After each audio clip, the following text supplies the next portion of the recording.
David pergi merampok bank. Baru saja mencuri setengahnya, rekannya yang sudah selesai bekerja tiba-tiba kembali. Karena dia lupa tekan timernya, dan David tidak tahu dia masih menghitung uangnya. T segera mengetahui bahwa David sedang menyelinap. Dia ditangkap di tempat. "Kenapa kamu muncul di sini? Kamu sudah selesai, aku menangkapmu." David langsung tegang dan hendak mengeluarkan senjatanya untuk menghadapi T, namun tiba-tiba, "Sudah kubilang kita lepas bersama." Tidak menyangka pria dengan otak sebesar buah anggur ini akan mengira David diam-diam bekerja lembur. Setelah dia selesai bilang itu, dia berbalik dan pergi. David menghela nafas lega dan melanjutkan transfer uang tunai dari bank. Baru setelah tengah malam dia memasukkan semua uang itu ke dalam truk pengangkut. Setelah semuanya terselesaikan, David dengan semangat berdiri dan menari. Benar-benar mengabaikan kamera di atas kepalanya. Dia berteriak penuh semangat lalu bersiap untuk pergi. Siapa sangka uangnya banyak sekali sampai pintunya tidak bisa ditutup. David naik ke atas tumpukan uang dan memindahkan uang itu ke dalamnya. Tepat pada saat ini, tidak, pintu mobil hanya bisa dibuka dari luar, David dikunci dari dalam. Dia membuka pintu menuju kokpit, berniat untuk merangkak langsung melewatinya. Tak disangka, begitu ia mengeluarkan separuh tubuhnya, pantat besarnya tersangkut di tengah.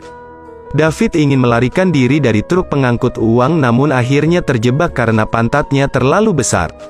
Kepalanya langsung pusing. David melirik ke kursi pengemudi dan melihat gulungan selotip.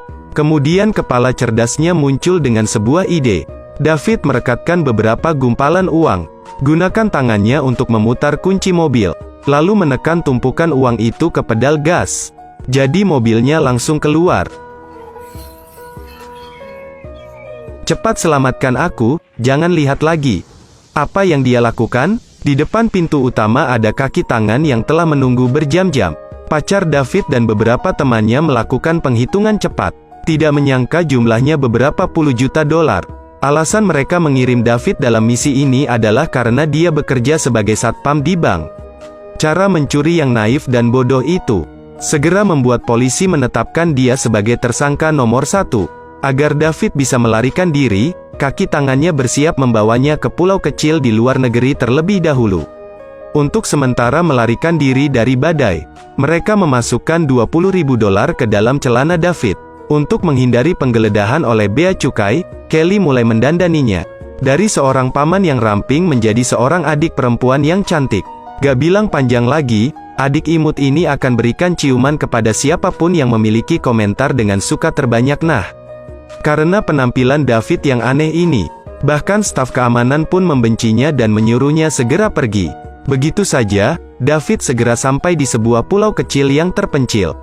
Dalam hatinya, dia masih memiliki ilusi bahwa kaki tangannya akan mentransfer semua uang itu secara legal. Lalu bertemu dan lari bersama. David menelepon pacarnya Kelly untuk menanyakan apakah semuanya baik-baik saja. Tapi pihak Kelly justru mengkhianatinya. Dia berencana memonopoli uang ini dengan orang lain. Bahkan Stephen yang gila pun menelepon polisi. Jadilah warga negara yang baik, dia harus mengungkap kejahatan. Polisi segera mengirimkan polisi kriminal internasional ke pulau tak berpenghuni tersebut untuk menangkap David. Saat David melihat pemandangan ini, dia panik. Mengapa polisi menempel seperti lintah? Tempat ini begitu terpencil tapi masih menemukannya? David melarikan diri kemana-mana. Setelah beberapa kali kejar-kejaran, nasib buruk memaksanya melompat ke sampan yang dikendarai polisi saat mereka tiba. Lalu meningkatkan kecepatan dan pergi dari sini. Setelah melarikan diri, David tidak melakukan apapun selain menelepon pacar pertamanya. Ketika Stephen mengetahui bahwa David belum ditangkap, dia menjadi panik. Sepertinya kalau dia ingin bebas sepenuhnya dari David, dia harus menghilangkan gulma dari akarnya untuk menghindari masalah di masa depan. Jadi Stephen datang untuk mencari pembunuh bayaran terbaik. Dan pembunuh ini juga merupakan orang yang tangguh di antara orang-orang yang kejam. Mike adalah pembunuh paling kejam di dunia. Dia langsung bertanya kepada penyewa siapa yang ingin dia bunuh tepat di depan anak mereka. "Jadi siapa yang kamu ingin aku bunuh?" Baiklah, sekarang bukan waktunya membicarakan hal ini. Kamu tahu, jangan katakan hal ini di depan mereka. Aku tahu, ingin membunuh mereka berdua. Apa? Tidak, tidak. Kata-kata ini membuat kedua bayi kecil itu ketakutan setengah mati. Orang ini benar-benar seorang pembunuh terampil, hanya dengan santai menyekam mulutnya tetapi juga dengan sembarangan menjatuhkan telinganya. Mereka segera menyuruh kedua anak itu naik ke atas untuk bermain dengan mainannya. Ini adalah karakter yang berbahaya. Mereka menyewa Mike untuk membunuh buronan bernama David ini. Mike dengan cepat menemukan David. Dia berdiri di balkon seberang dan mengarahkan senjatanya ke David, bersiap menembak. Melihat dirinya kehilangan seluruh mukanya, Mike begitu panik hingga kulit kepalanya mati rasa. Untuk menunjukkan bahwa dia sangat mengerikan, dia menyatakan identitasnya dan menyuruh David melarikan diri. Dia ingin tetap tinggal dan merasakan sensasi mengejar mangsa. Tak disangka, David menyambar truk sampah di depannya. Teruslah meluncur berkat sepatu roda di bawah kakinya. Cepat, cepat, cepat. Mike mengambil tongkat panjang dari pinggir jalan dan melemparkannya ke depan. David mengira dia telah berhasil melarikan diri.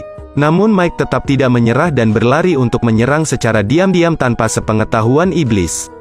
Ketika David bangun, dia diikat. Namun saat ini, hal konyol terjadi. Mike menemukan bahwa informasi di KTP David sama dengan miliknya. Kedua pria tersebut bernama Michael McKinney, apalagi keduanya sama-sama lahir pada tanggal 1 Januari tahun 1988.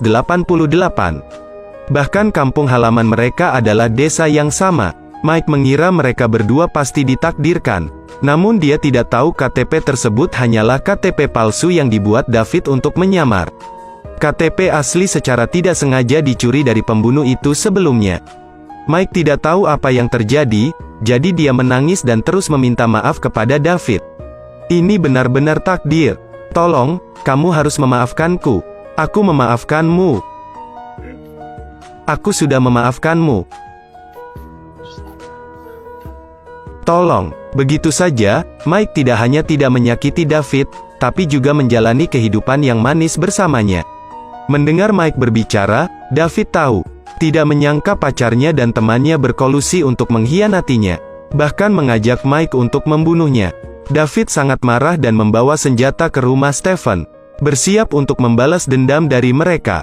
Tapi David tetap tidak ingin menyakiti Kelly. Tanpa diduga, dia rela dan proaktif memaafkannya. Dia ingin membawanya keluar dari sini bersamanya. Melihat hal tersebut, Stephen langsung melangkah ke depan untuk menghentikannya. Kedua belah pihak berperang sengit dan aneh. Namun mereka tidak mengetahui bahwa tempat ini telah lama dikepung oleh polisi dan mengirimkan banyak mata-mata.